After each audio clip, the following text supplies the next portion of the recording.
Graças a Deus por estarmos mais uma vez aqui para juntos nós estarmos meditando nas Escrituras Sagradas. Para mim é um privilégio muito grande, uma bênção muito especial me dirigir a cada um de vocês que estão aqui presentes. Para mim é um privilégio me dirigir a vocês e expor a palavra de Deus. Eu peço que o Senhor Jesus Cristo lhes abençoe grandemente, vocês que estão aqui presentes. Eu agradeço pela atenção de cada um de vocês, que vocês têm dado todas as vezes que aqui nós estamos reunidos à palavra de Deus. Para mim também é um privilégio, uma bênção muito especial me dirigir àqueles irmãos que semanalmente têm nos ouvido através do YouTube. Eu peço que o Senhor Jesus Cristo lhes abençoe grandemente e que a palavra de Deus possa falar aos vossos corações e possa edificar a cada um de vocês. Eu peço que você deixe o seu like ou o seu dislike, você tem toda a sua liberdade. Peço que você comente, compartilhe com seus irmãos em Cristo, para que esta mensagem possa se difundir e chegar ao maior número de pessoas e, assim como edificou a tua vida, possa edificar a vida de outras pessoas também. Então fica aqui o meu agradecimento por sua amável atenção, você que tem acompanhado todo esse tempo a série de exposições aí no livro das Revelações, no livro do Apocalipse. Que Deus te abençoe grandemente. Eu também me dirijo a você que é novo, você que tem acompanhado o nosso canal e ainda não tem se inscrito. Eu peço que você se inscreva no canal, clique aí na barra de inscrições abaixo do vídeo, clique no sininho das notificações para que você fique inteirado de todo o novo conteúdo que nós publicarmos aqui em nossa plataforma e assim você seja abençoado também. E eu sigo reiterando que você comente, compartilhe, deixe o seu like aí, o seu dislike, compartilhe com seus irmãos em Cristo, para que este sermão possa abençoar a vida de mais pessoas. Pois bem, tendo dito isto, eu peço que quem estiver com a sua Bíblia, por gentileza, abra comigo aí no livro das Revelações, no capítulo 19, a partir do versículo 11 até o 21. Essa será a nossa última exposição no capítulo 19 do livro das Revelações. É a segunda parte aí, a sua segunda metade, e aqui nós já vamos falar da chegada do grande rei. Então acompanhe comigo aqui o livro das Revelações, a partir do capítulo 19, do versículo 11 até o 21. E diz assim: Vi o céu aberto, e eis um cavalo branco, o seu cavaleiro se chama Fiel e Verdadeiro, e julga e peleja com justiça. Os seus olhos são chama de fogo, na sua cabeça há muitos diademas, tem um nome escrito que ninguém conhece, senão ele mesmo. Está vestido com um manto tinto de sangue, e o seu nome se chama o Verbo de Deus. E seguiam-no os exércitos que há no céu, montando cavalos brancos, com vestiduras de linho finíssimo, branco e puro. Sai da sua boca uma espada afiada, para com ela ferir as nações, e ele mesmo as regerá com cetro de ferro, e pessoalmente pisa o lagar do vinho do furor da ira do Deus Todo-Poderoso. Tem no seu manto e na sua coxa um nome inscrito: Rei dos Reis e Senhor dos Senhores. Então vi um anjo posto em pé no sol, e clamou com grande voz, falando a todas as aves que voam pelo meio do céu: Vinde, reuni-vos para a grande ceia de Deus, para que comais carnes de reis, carnes de comandantes, carnes de poderosos, carnes de cavalos e seus cavaleiros, carnes de todos, quer livres, quer escravos, tanto pequenos como grandes. E vi a besta e os reis da terra, com os seus exércitos congregados, para a peleja contra aquele que estava montado no cavalo, e contra o seu exército. Mas a besta foi aprisionada, e com ela o falso profeta, que com os sinais feitos diante dela seduziu aqueles que receberam a marca da besta e eram os adoradores da sua imagem. Os dois foram lançados vivos dentro do lago de fogo, que arde com enxofre.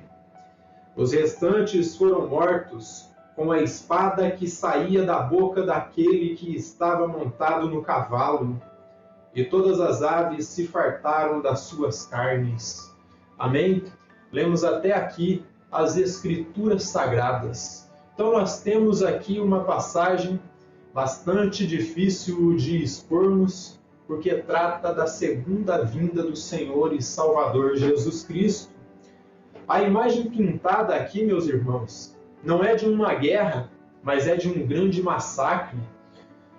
João ele evoca a figura de um rei guerreiro, de um conquistador poderoso, para ilustrar a aparência do Senhor e Salvador Jesus Cristo, a aparência que ele vai se apresentar em sua segunda vinda. E pelo que nós estamos vendo aqui através desse texto, o Senhor e Salvador Jesus Cristo, ele já não vem mais com aquela aparência humilde que veio em sua primeira vinda, como um cordeiro manso e humilde, mas ele vem preparado para esmagar os seus inimigos com a espada que sai da sua boca.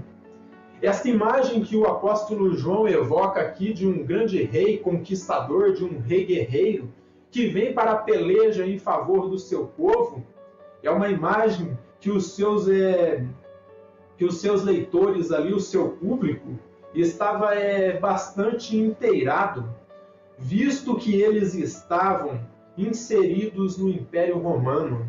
Então eles conheciam essa imagem que João está ilustrando aí para descrever a imagem que o Senhor Jesus Cristo se apresenta em sua segunda vinda.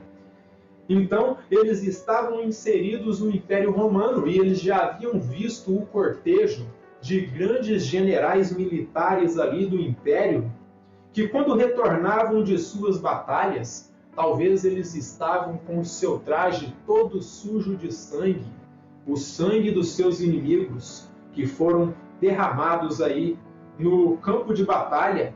Eles vinham montados em cavalos brancos, assim como o Senhor Jesus se apresenta aqui, e ainda com as suas espadas imponentes aí na sua bainha. Como dito, João, com as suas palavras, ele não ilustra uma guerra, ou uma peleja, ou uma batalha.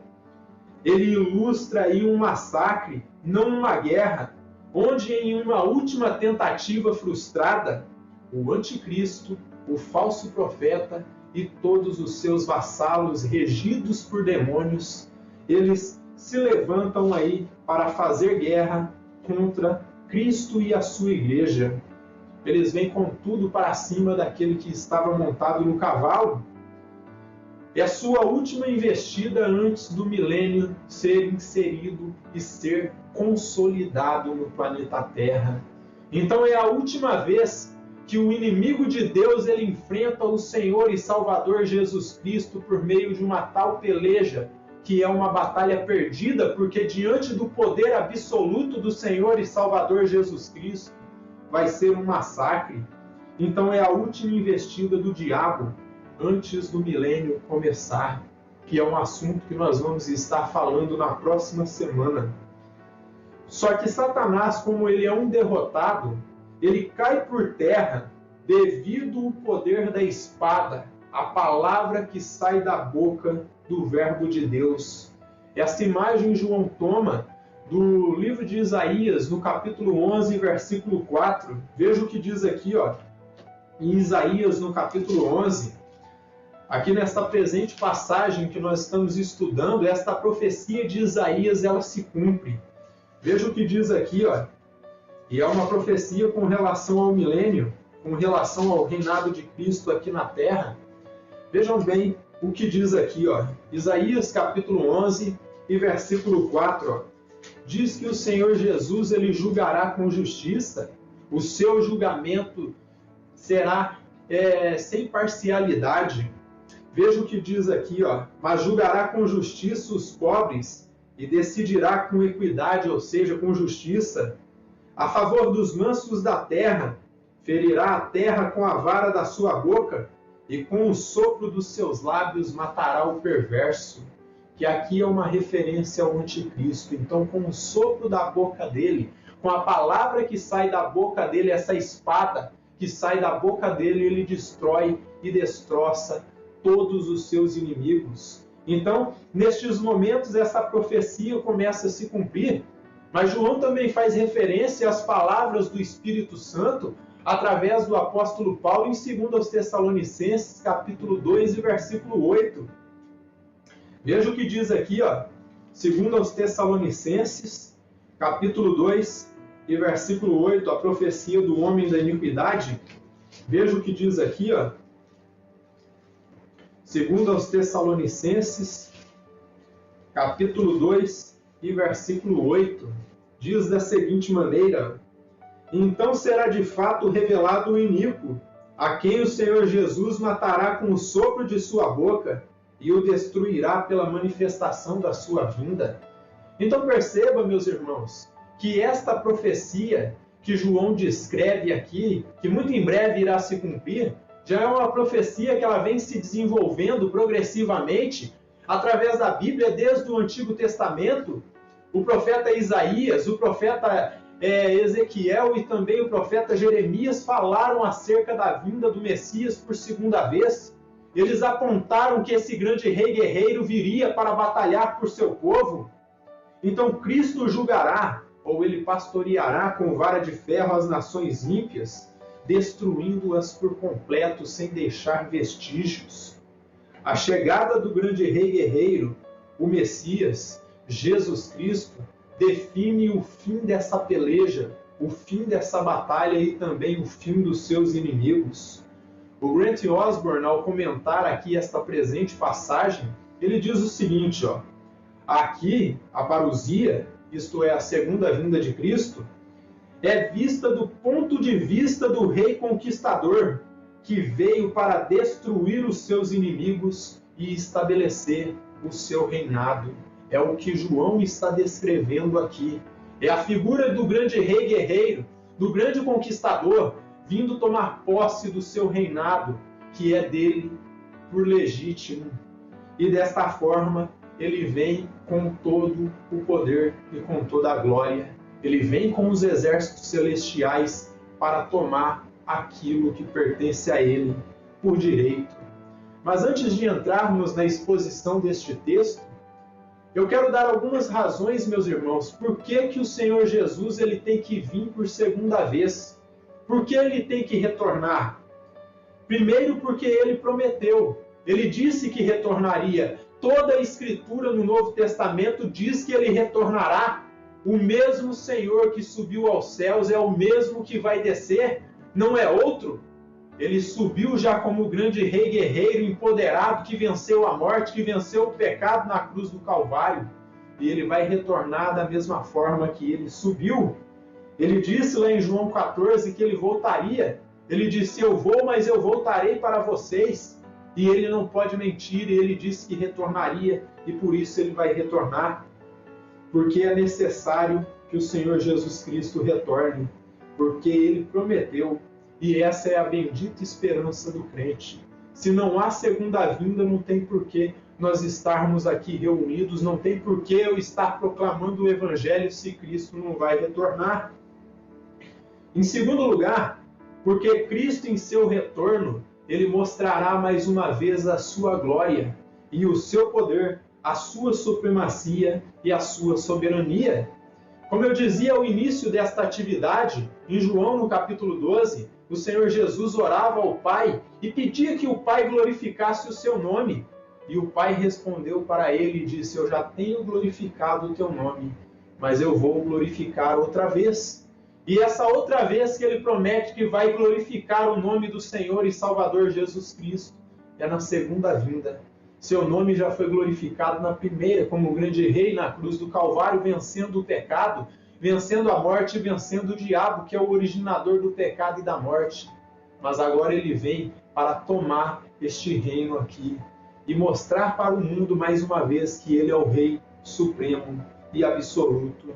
Em suma, é necessário que Cristo venha por segunda vez para por fim o caos que está manifestado aqui neste planeta Terra. Porque se ele não vier, não haverá paz imperecível, não haverá paz duradoura. Então ele vem acabar com o caos que está neste mundo, estabelecer o seu reino e definitivamente firmar a paz verdadeira e permanente.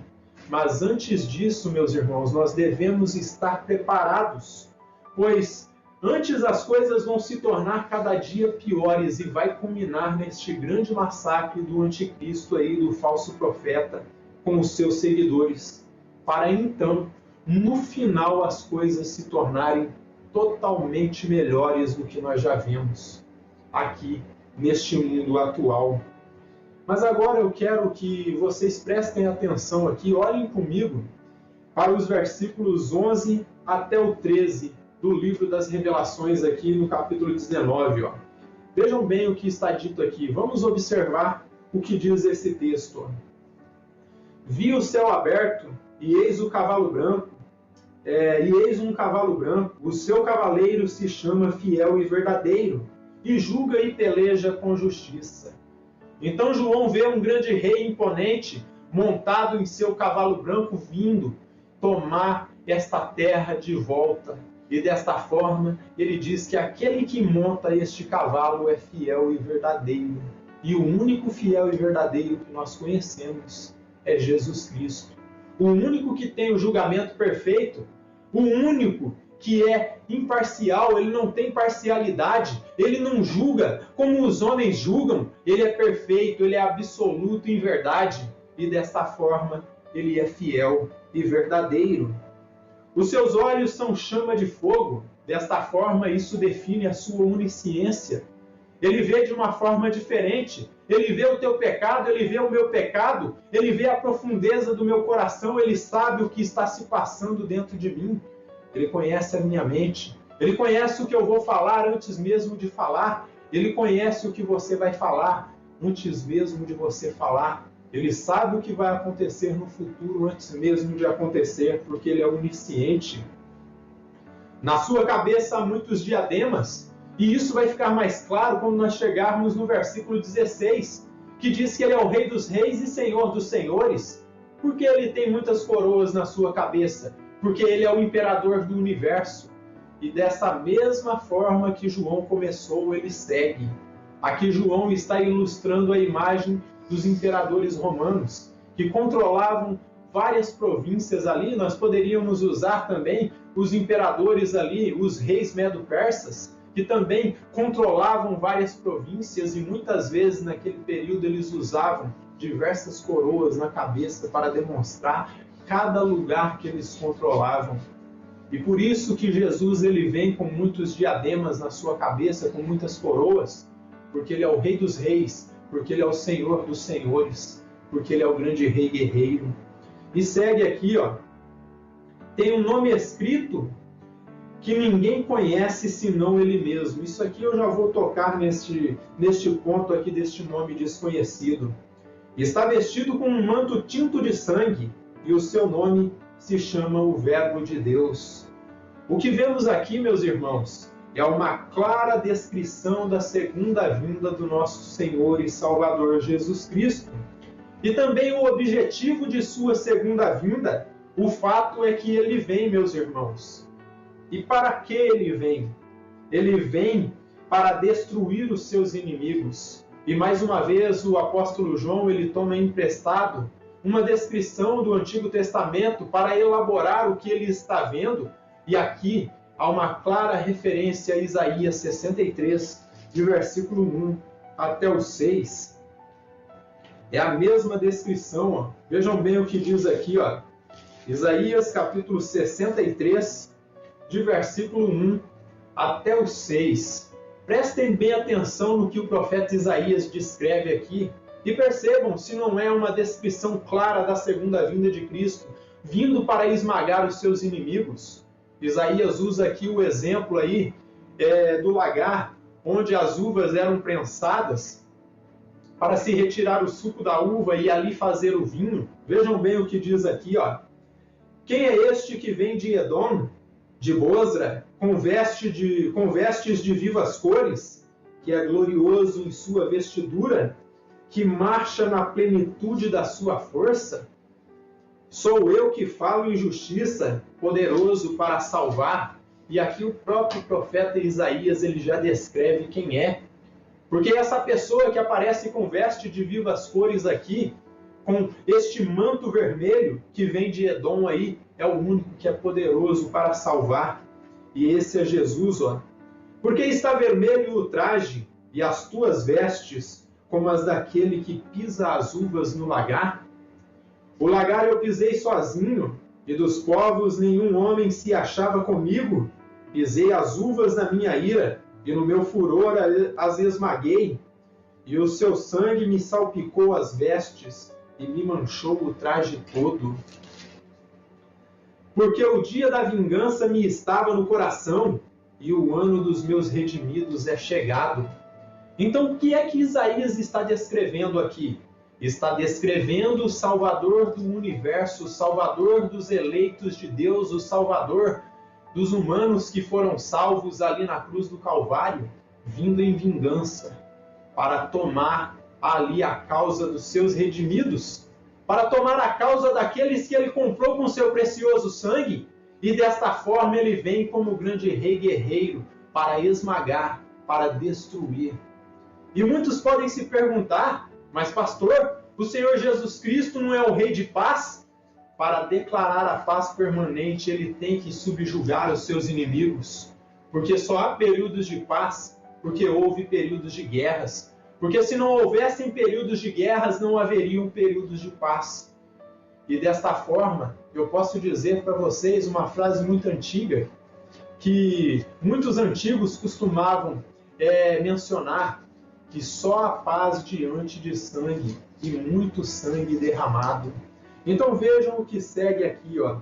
Olhei e não havia quem me ajudasse, e admirei-me de não haver quem me sustivesse, pelo que o meu próprio braço me trouxe a salvação, e o meu furor me susteve.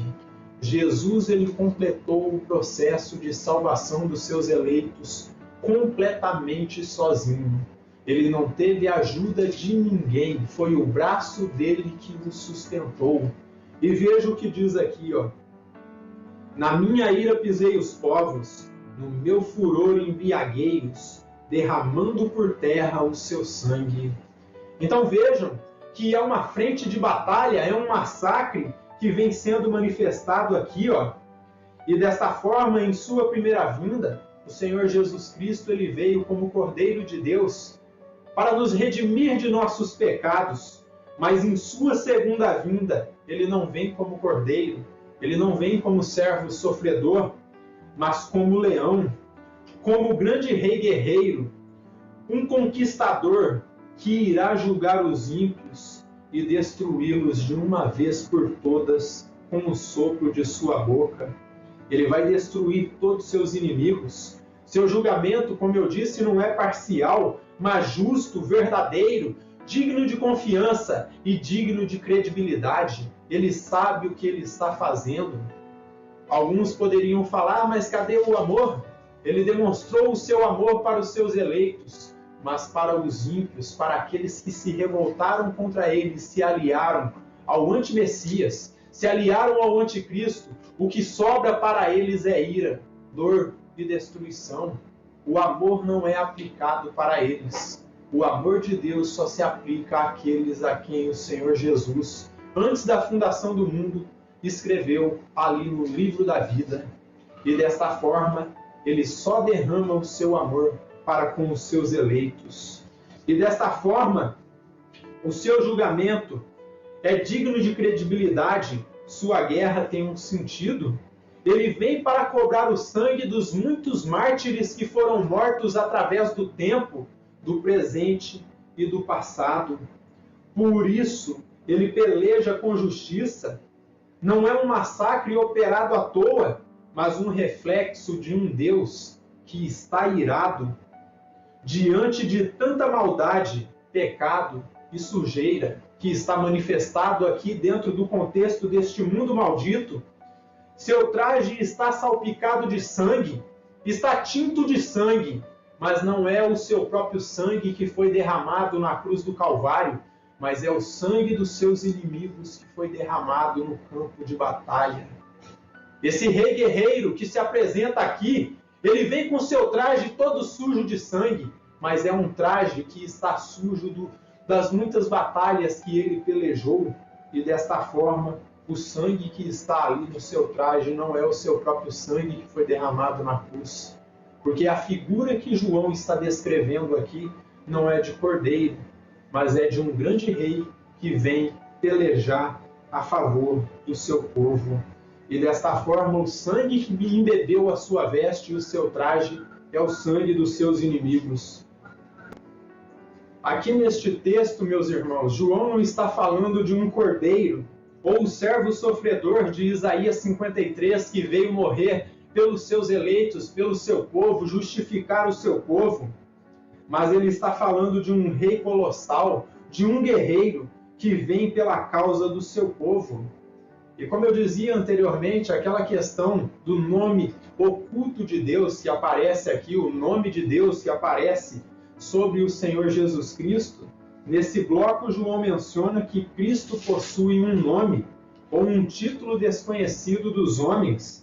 Nome, na cultura em que o apóstolo João estava inserido, faz referência aí à própria natureza ou à própria existência de um indivíduo. Está falando da própria vida de uma pessoa. Por isso, quando o profeta Moisés, lá em Êxodo 32, versículo 32 e 33, diante do pecado do povo de Israel, ele, numa figura de intercessor ali, representando o Senhor Jesus Cristo, ele pede para Deus, ele pede para Yahvé dos exércitos, riscar o seu nome do livro divino. E o que Moisés estava pedindo para Deus? Moisés estava pedindo para Deus acabar com a sua vida, sem deixar vestígios, como se ele nunca houvesse existido. E por isso que a palavra nome aí no contexto oriental se refere à própria vida da pessoa.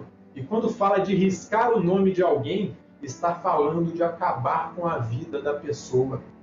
Então, quando João menciona que Jesus Cristo ele tem um nome desconhecido, eu vou repetir aqui, o versículo 12, a parte B, tem um nome escrito que ninguém conhece senão ele mesmo. Tem uma parte da natureza divina que nós não conhecemos, meus irmãos. Então, por isso que o que João está falando aqui, quando ele faz menção desse nome desconhecido, o que ele quer dizer quando ele menciona esse nome desconhecido de Jesus, é que nós, como seres limitados que nós somos, nós jamais conseguiremos expressar com palavras ou com a mente humana o que de fato é o Senhor Jesus Cristo. Não haverá palavras, não haverá entendimento humano que possa expressar, explicação humana, que possa refletir o caráter genuíno do Senhor Jesus Cristo. Ou com a nossa mente, quem Jesus Cristo é plenamente. Não importa quantos títulos nós coloquemos nele, ele sempre estará muito além da nossa razão e da nossa compreensão humana. Ele sempre será muito maior do que a mente pode refletir. Jesus sempre estará um passo à nossa frente. Ele sempre será muito maior do que nós podemos definir com a nossa mente, com a nossa mera compreensão humana. Pois se nós conseguíssemos compreendê-lo plenamente, meus irmãos, se não houvesse um mistério na figura do Senhor e Salvador Jesus Cristo, se nós conseguíssemos compreendê-lo plenamente, nesse dia ele deixaria de ser Deus, porque ele caberia na mente humana. E Jesus, para ser Deus, ele não pode caber no nosso entendimento comum, limitado e humano. Mas fica claro que esse não é o caso. E nós, como seres caídos, jamais conseguiremos compreendê-lo em plenitude. Outra coisa que fica clara aqui, meus irmãos, é que em hipótese alguma, o apóstolo João está falando que o Senhor Jesus ele mudou de nome, visto que o seu nome está acima de todo nome. Veja o que diz aqui em Colossenses, em Filipenses 2. Filipenses capítulo 2, versículo 9 ao 11. No livro do Apocalipse, vocês vão ver eu repetindo muito esse texto aqui, porque ele é um texto-chave. E vejam bem o que diz aqui, ó, Filipenses capítulo 2, versículo 9 até o 11. Ó. Pelo que também Deus o exaltou sobremaneira, Deus o fez rei sobre tudo. Ó. Ele deu o nome que está acima de todo nome, para que ao nome de Jesus se dobre todo o joelho, nos céus, na terra e debaixo da terra, e toda língua confesse que Jesus Cristo é o Senhor, para a glória de Deus Pai. E se nós formos para o Antigo Testamento, em Isaías 45, 23, é repetida essas palavras com referência a Yahvé dos exércitos, demonstrando que Jesus Cristo, de fato, é o Rei dos Reis e Senhor dos Senhores. Portanto, nome desconhecido, aqui trata-se do ser do nosso Deus, trata-se de sua natureza, sua existência, e não uma troca de nome. É o que está sendo expressado aqui. E para chegarmos a essa compreensão, meus irmãos, nós temos que estudar o contexto histórico em que o livro do Apocalipse, o livro das Revelações, foi escrito.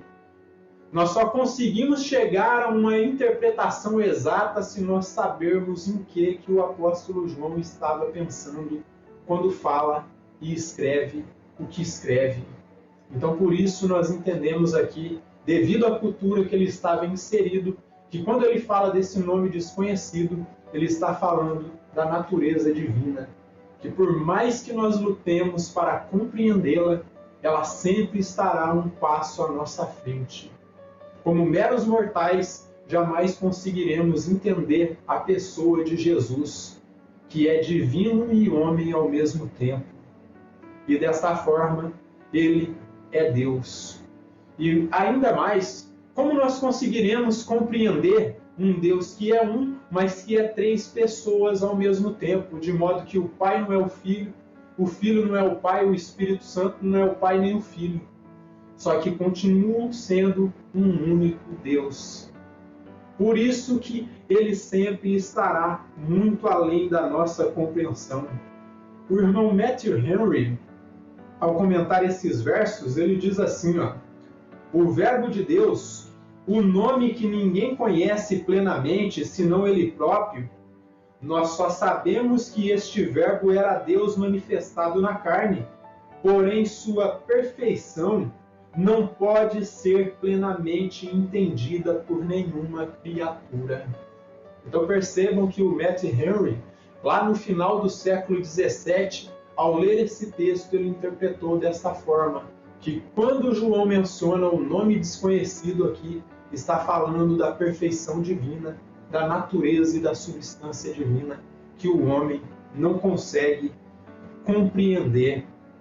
Todo o contexto destes versos, meus irmãos, revela para nós a soberania divina, revela para nós um Deus soberano, um Deus que está absolutamente no controle de tudo, um Deus que não é um fantoche dos homens, de modo que ele faz o que ele bem entende e ele não tem que dar satisfação para nós, meros mortais, meras criaturas. Por isso eu quero dizer para vocês, não pense que suas lutas e problemas são difíceis demais, são difíceis de resolver, porque se ele é soberano, ele está no controle de toda a história humana. E não pense que nossas lutas são invencíveis, não importa o que vocês e eu estivermos passando, no final o que importa é o Deus em quem nós servimos e o que ele decretou. Jesus Cristo é o nosso algoritmo, ele é o código que está acima de todas as leis humanas. E sendo assim, ele é totalmente suficiente para resolver o problema, aliviar a dor e acabar com as nossas lutas, se ele assim desejar, se ele assim quiser. E se ele não quiser, o que nós fazemos? Louvado seja o nome do Senhor. O que cabe a nós é apenas confiarmos em sua palavra. Confiar, pois ele sabe o que faz, Jesus Cristo, ele é o agente e o consumador de todos os decretos divinos. Então, se ele é soberano, se ele sabe o que ele faz, se ele está no controle da história, não cabe a nós estarmos reclamando da nossa situação, reclamando dos problemas, reclamando das dores e dos infortúnios que nós passamos aqui neste mundo.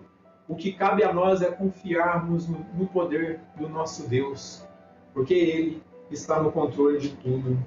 Acompanhe comigo os versos 14 até o 16. Veja o que diz, ó. E seguiam-no os exércitos que há no céu, montando cavalos brancos, com vestiduras de linho finíssimo, branco e puro. E aqui, a descrição que João está dando é dos exércitos celestiais. E alguém pode se perguntar, mas pastor, no que consiste esse exército celestial? Quem é que forma esse exército? São anjos e são santos que estão ali com o Senhor e Salvador Jesus Cristo. Então são os anjos e os santos de todas as épocas. E seguiam-no os exércitos celestiais que há no céu. Sai da sua boca uma espada afiada, para com ela ferir as nações, e ele mesmo as regerá com cetro de ferro, e pessoalmente pisa o lagar do vinho do furor da ira do Deus Todo-Poderoso. E aqui João define que quem aplica a ira do Deus Todo-Poderoso é o Senhor e Salvador Jesus Cristo. A mesma imagem de Isaías 63, do rei que vem e pisa as uvas lá no lagar e espreme elas até sair todo o sangue das uvas, todo o suco da uva, para preparar o vinho. Isso é uma figura de ira divina sendo manifestada. E desta forma, o Senhor e Salvador Jesus Cristo, ele esmaga todos os seus inimigos. Tem no seu manto e na sua coxa um nome escrito: Rei dos Reis e Senhor dos Senhores. Depois de vermos nos versos anteriores a chegada do Rei Guerreiro, agora João descreve o que ele irá fazer em sua segunda vinda. Ele vem acompanhado, em primeiro lugar, dos exércitos celestiais, também montando em cavalos brancos. Exército, como eu disse aí, composto de anjos e santos. Cristo desce com os seus anjos e também com a igreja triunfante, crentes do passado e do presente, que já partiram e já estão com Cristo, e aqui aparecem seguindo o séquito do grande rei. Eles não participam da guerra, pois eles não possuem armas, e daqui a pouco eu vou explicar para vocês o porquê que esse exército ele não participa da guerra. Mas vamos seguindo aqui, ó. Então, eles não participam da guerra, pois não possuem armas, e também porque o seu rei é totalmente suficiente, é todo-poderoso, e apenas com o sopro da sua boca, sua palavra, ele sozinho, ele esmaga o inimigo, ele pessoalmente faz isso, pois é o maior de todos os reis, é o maior de todos os senhores. Não tem ninguém maior do que o Senhor e Salvador Jesus Cristo. Muitas seitas podem colocar os seus líderes em cima de um pedestal, podem colocá-los como o grande ungido de Deus. Alguns colocam até como sendo acima do Senhor e Salvador Jesus Cristo, mas a palavra de Deus é bem clara. Ele é o Senhor dos senhores, ele é o Rei dos reis. Ninguém é maior do que ele. Portanto, o que vemos aqui é uma tropa, uma força militar conquistadora. Esse exército vem para governar, ele não vem para guerrear, visto que o que há aqui é um massacre, não uma guerra, onde em um instante, com apenas o sopro da sua boca, os inimigos de Cristo, os inimigos da noiva do Cordeiro, eles caem por terra, pois trata-se de uma luta de peso pesado, que é o Senhor Jesus Cristo, o leão de Judá, contra peso pena, Satanás, que não passa de um chihuahua, de um cachorro vira-lata, que só sabe latir, fazer barulho, mas como é um derrotado, ele pode até tocar em nossas vidas, pode colocar problemas, assim como fez com Jó, mas no final quem sai glorificado é o Senhor e Salvador Jesus Cristo. E mais uma vez, eu evoco isto, meus irmãos, estes versos seguem expressando a soberania divina e nos ensinam que os homens, eles podem perseguir, matar, torturar, praticar todo tipo de pecado e maldade que conseguirem dentro do seu coração depravado. Mas o controle sobre a vida e a morte quem tem é o Senhor e Salvador, Jesus Cristo. Pois foi Ele quem venceu a morte na cruz do Calvário, e no terceiro dia, como Ele havia prometido, Ele se levantou do sepulcro e saiu glorioso como o grande rei vencedor. Ele se levantou do sepulcro. O nosso Deus é forte, o nosso Deus é poderoso, o único Deus verdadeiro que cumpre tudo o que Ele fala a respeito de si próprio em sua palavra. Ele não é como Baal, que promete e não cumpre, ou como os deuses que o ser humano cria dentro do seu coração. Eu posso mais uma vez mencionar João Calvino, que dizia que o coração dos seres humanos é uma fábrica de ídolos, é uma fábrica de deuses. Então o Senhor Jesus, ele não é como Baal, ele não é como os deuses que o ser humano cria no seu coração depravado. Mesmo que o Deus que essa pessoa crie, ela coloque o nome de Jesus, se não refletir o Jesus que está revelado nas Escrituras, esse não é o verbo de Deus, esse não é a palavra de Deus. Isso é o que nos diferencia, meus irmãos, de outras religiões. O fato do Senhor Jesus Cristo cumprir o que Ele promete. Ele é o único que promete e cumpre. Ele não fica com meras palavras vazias. Ele não fica falando e falando e falando e não faz nada. Nós vimos aqui diante desse texto que Ele tomou aí a causa dos seus eleitos. Ele tomou a causa dos mártires, que no capítulo 6 do livro das Revelações, se todos se lembram, vocês sabem que eles clamavam: até quando, ó Santo, soberano e dominador, não vingas o nosso sangue daqueles que o derramaram sobre a face da terra? Os mártires estavam clamando, estavam pedindo que Jesus Cristo tomasse vingança. E agora Ele vem em defesa do seu povo. Ele é soberano, Ele é o único que cumpre o que promete. Versos 17 e 18. Então vi um anjo posto em pé no sol e clamou com grande voz, falando a todas as aves que voam pelo meio do céu: vinde, reuni-vos para a grande ceia de Deus, para que comais carnes de reis, carnes de comandantes, carnes de poderosos, carnes de cavalos e seus cavaleiros, carnes de todos, quer livres, quer escravos, tanto pequenos como grandes. Agora, após o massacre aí que Cristo, o grande rei, operou em cima dos seus inimigos, Jesus Cristo, ele convida, através deste anjo que estava parado no sol aí, as aves de rapina. Ele convida os abutres para que se banqueteiem com o que sobrou da vitória esmagadora do grande rei guerreiro, o grande rei, o Messias. Muitos podem falar assim, mas esse texto é muito duro. Esse texto é uma descrição terrível de morte e destruição. Sim, é a descrição terrível da grande vitória do rei guerreiro, que bem mais é a figura do Messias judeu, o Messias que os judeus estavam esperando na primeira vinda, só que vem agora em sua segunda vinda. Esses versos definem e afirmam mais uma vez a soberania do Senhor Jesus Cristo, sua supremacia. Ele é Deus e por isso Ele está acima de tudo e todos. O seu senso de justiça é diferente do nosso. Muitos podem se perguntar, mas por que Ele mata? Por que Ele fere? Por que Ele destrói na segunda vinda? Eu não sei dar essa resposta, meus irmãos. E talvez vocês podem questionar até outros teólogos, outros pastores, reverendos, que respondam essa pergunta e nenhum deles vai ser apto para responder, porque a justiça divina é diferente da nossa. Nós temos um padrão moral. Ele disse para nós não assassinarmos, tirar a vida premeditadamente. mas a situação que nós vemos aqui é uma guerra espiritual que está sendo vencida.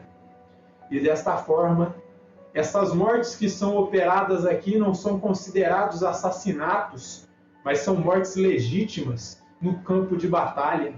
Eles vieram fazer guerra contra o Todo-Poderoso e o que eles conseguiram foi morte e destruição, demonstrando que ninguém é apto, como ser humano, como criatura, de fazer guerra contra o seu Criador. Aqui é um contraste, meus irmãos, com a ceia das bodas que foi oferecida anteriormente aí para os eleitos de Deus, com esse banquete que foi oferecido às aves de rapina. É a mesma imagem de Ezequiel 39, versículo 17 ao 20. Abra comigo em Ezequiel 39 e vejam bem o que está dito aqui, ó. Ezequiel 39, versículo 17 até o 20. E vejam bem a profecia de Ezequiel, ó. Tu, pois, ó filho do homem, assim diz o Senhor Deus, dize às aves de toda espécie e todos os animais do campo, e aqui ele acrescenta os animais do campo, ó. Ajuntai-vos e vinde, ajuntai-vos de toda parte para o meu sacrifício, que eu oferecerei por vós, sacrifício grande, nos montes de Israel, e comereis carne e bebereis o sangue, comereis carne dos poderosos e bebereis o sangue dos príncipes da terra, dos carneiros, dos cordeiros, dos bodes e dos novilhos, todos engordados em Bazã. Do meu sacrifício que oferecerei por vós comereis a gordura, até vos fartardes, e bebereis o sangue até vos embriagardes. A minha mesa, vós vos fartareis de cavalos e de cavaleiros, de valentes e de todos os homens de guerra, diz o Senhor. A noiva do Cordeiro, meus irmãos, comeu do banquete do Senhor Jesus Cristo. A sua noiva come do banquete que foi oferecido aí pelo Divino.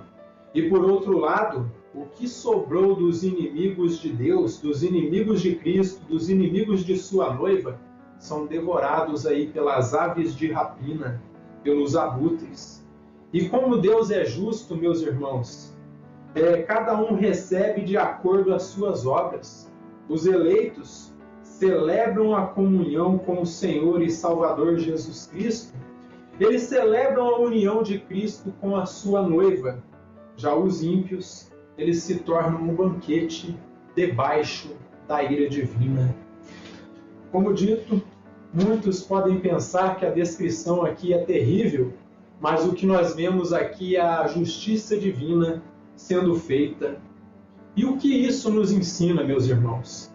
Esses versos dizem para nós que, independente do que fizermos, meus irmãos, nossas atitudes têm consequências. E dependendo do que nós fizermos, as consequências podem ser irreversíveis, podem ser irreparáveis. Portanto, reflitam, pensem com base na palavra de Deus, para que vocês não tomem atitudes erradas e façam escolhas erradas. Eu diariamente tenho uma luta interna, eu tenho que tomar atitudes baseadas no texto sagrado, para que eu não possa fazer escolhas erradas, para que eu não possa servir a Deus da forma que eu penso, da forma que eu acredito. Então pensem com base na palavra de Deus para não fazermos escolhas erradas. E por fim, sermos condenados. O modo como vivermos aqui nesta terra vai definir qual é o nosso futuro eterno. Se de alegria, se de paz, dentro da eternidade reinando com Cristo, ou se será uma fatídica eternidade em tormentos e dor. Eu peço que você faça uma reflexão, pense nos seus erros, pense nos seus pecados, pense no que você tem feito de errado, pense em palavras equivocadas que você pode ter falado, atitudes que não deveriam ter sido tomadas. Eu diariamente tenho pensado nas minhas, porque eu também sou ovelha de Cristo e eu tenho que pensar nos meus pecados. Se eu penso que vocês são vis pecadores, é porque eu entendo que eu sou um vil pecador também, que a cada dia eu necessito de arrependimento, que a cada dia eu tenho que olhar para a palavra e ver aonde eu estou errando, para que não possa cometer os mesmos erros. Então, o modo como nós vivermos aqui nesta terra vai definir o nosso futuro eterno. E por fim, versos 19 até o 21. E vi a besta e os reis da terra com os seus exércitos congregados para pelejarem contra aquele que estava montado no cavalo e contra o seu exército. Essa cena, meus irmãos, eu posso falar para vocês que é ridícula. E por que é ridícula?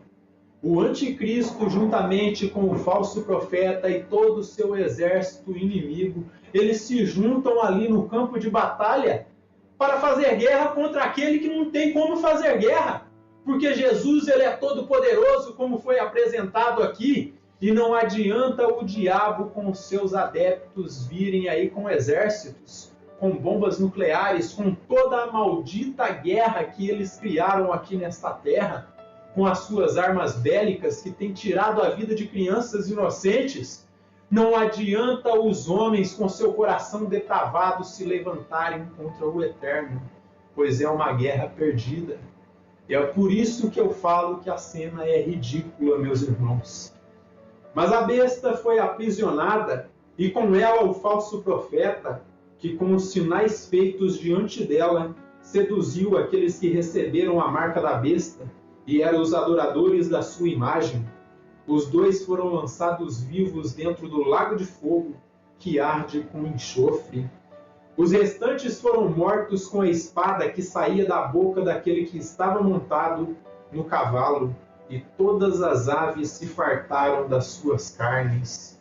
Então, o que João descreve aqui é o desfecho dessa investida sem sentido do anticristo. O desfecho do que acontece com ele no final é o clímax. Os exércitos inimigos estão reunidos contra Cristo, o guerreiro, e diante desta cena, os dois generais do exército aí inimigo, eles são presos. A besta e o falso profeta, eles são capturados pelo Messias, eles são capturados pelo grande rei guerreiro, depois de uma tentativa ridícula de destruir aquele que estava montado no cavalo. Suas acusações são postas e são afirmadas. O anticristo, por ostentar o que ele não era, ostentar ser Deus, sentar-se no santuário de Deus querendo ser como Deus. O falso profeta, ele é condenado aí por seus falsos milagres e por sua feitiçaria.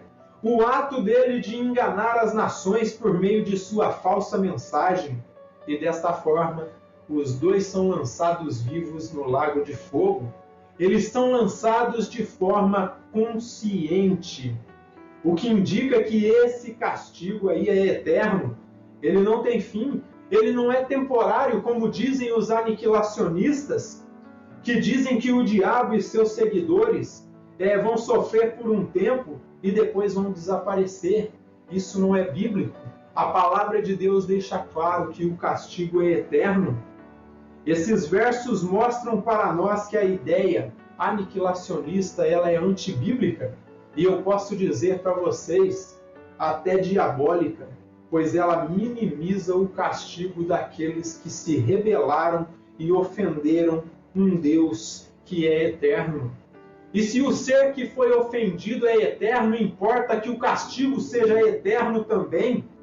E desta forma, a tese aniquilacionista se desfaz e os inimigos de Cristo recebem um castigo que é eterno. Muitos tentam maquiar aí como algumas seitas que ensinam aí como o adventismo do sétimo dia, que dizem que os inimigos de Deus, juntamente com o anticristo, o falso profeta e o diabo, serão lançados no lago de fogo, vão arder por um tempo e depois vão desaparecer. Eles dizem que para que o inferno fosse eterno, teria que dar vida eterna para esse povo. Pois bem, Deus dá vida eterna para eles sofrerem eternamente. não é uma vida eterna para a bênção, mas para a maldição. E desta forma eu quero falar nestes momentos com você que não conhece a Cristo, com você que ainda não teve um encontro com Ele. Eu quero dizer para você que o inferno é real. E como dizia o Dr. Hernandes Dias Lopes, o inferno é real e ele está no fim de uma vida sem Cristo. Reflita sobre essa realidade, não queira ir para lá. Pense um pouco sobre seus pecados, nós estamos no tempo oportuno para a salvação. Se arrependa de seus pecados hoje e se volte para Cristo. A graça que é irresistível é a mesma graça que te atrai irresistivelmente. É a graça que te confronta e te mostra o quão vil e pecador você é. E basta uma única confissão e você será absolvido de toda a condenação. E a confissão a ser feita é só uma: confessar Jesus Cristo como teu Senhor e como teu Salvador.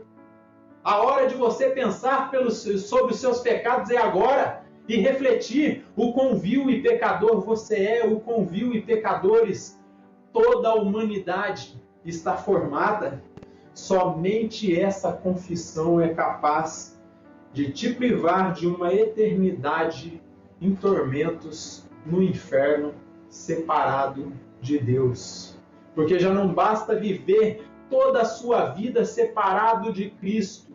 Quando você chegar no final da sua vida separado de Cristo, você vai estar eternamente separado do Deus Todo-Poderoso no inferno. Pense sobre isso. Veja o que a palavra de Deus diz aqui em Isaías 66. É uma citação que o Senhor Jesus Cristo ele toma no Novo Testamento e aplica ao inferno. Veja o que diz aqui Isaías 66, versículo 24. Ó. Eles sairão e verão os cadáveres dos homens que prevaricaram contra mim, porque o seu verme nunca morrerá, nem o seu fogo se apagará, e eles serão um horror para toda a carne. E lá em Marcos, no capítulo 9, versículo 47 e 48, o Senhor Jesus ele repete essas palavras aqui, ó. Vejam bem aqui, ó, Marcos capítulo 9, versículo 47 e 48. Veja o que diz aqui, ó. Marcos capítulo 9, versículo 47 e 48, ó. E se um dos teus olhos te faz tropeçar, arranca-o. É melhor entrares no reino de Deus com um só de teus olhos, do que tendo os dois e seres lançado no inferno, onde não lhes morre o verme, nem o fogo se apaga. Então essas palavras, meus irmãos, do Senhor Jesus, definem de uma vez por todas que a ideia aniquilacionista de um inferno que tem tempo de duração é totalmente incorreto, totalmente antibíblica, porque a Bíblia diz que o inferno é eterno, será uma eternidade de tormentos. Paulo Júnior recentemente falava a respeito do inferno e dizia o seguinte: muitos, quando são crianças, seus pais viajam e ficam contando o tempo e dizendo o seguinte: falta tantos dias para o meu pai chegar, falta 3 dias, falta 2 dias, falta 1 dia, o papai vai chegar. Só que quando você estiver lá no inferno, não vai adiantar você ficar fazendo risquinho na parede, porque vai passar milhares e milhares de anos e nunca vai acabar. O tormento será por toda a eternidade. Por isso eu conclamo a você, pense sobre seus pecados e se volte para a palavra de Deus. Por fim, o que fica claro é que o mal jamais irá prevalecer. Todos aqueles que tanto mal praticaram aqui neste mundo, meus irmãos, comunistas, políticos corruptos, fanáticos religiosos e ainda juízes iníquos, quando estiverem diante do grande rei, eles vão receber tudo o que eles merecem, a justa condenação, no lago que arde com fogo e enxofre por toda a eternidade. O Eterno é sempre justo e bom em tudo o que ele faz, ainda quando ele aplica uma sentença tão dura como essa, de uma eternidade em tormentos. E com as palavras do pastor John MacArthur, eu encerro. Não é o servo sofredor de sua encarnação. O Senhor Jesus Cristo é visto nesta visão como o rei guerreiro contra seus inimigos. Ele é o carrasco de todos os ímpios, incrédulos e pecadores. Esta é a visão que é apontada aqui. Um Deus que agora vem em uma outra fase de sua vida, ele vem como o carrasco dos ímpios, aplicar a justiça. Cristo em sua vinda será recebido com alegria pelos seus eleitos, mas infelizmente pelos ímpios será recebido em choro e pavor. Não é o que nós vimos lá no capítulo 6 do livro das Revelações? Quando o grande rei se aproximava, eles pediam que as pedras caíssem sobre eles, eles queriam entrar nas fendas das rochas para se esconder da face do grande rei, porque eles estão recebendo o grande rei com choro e pavor, diferente dos eleitos que recebem ele com alegria. Então, que possamos refletir sobre a eternidade, meus irmãos, e que Cristo possa estar de fato governando os nossos corações. Pensem sobre isso, pense sobre tudo que foi falado e que Cristo possa edificar a minha e a tua vida. Que Deus nos abençoe hoje e eternamente. Amém e amém.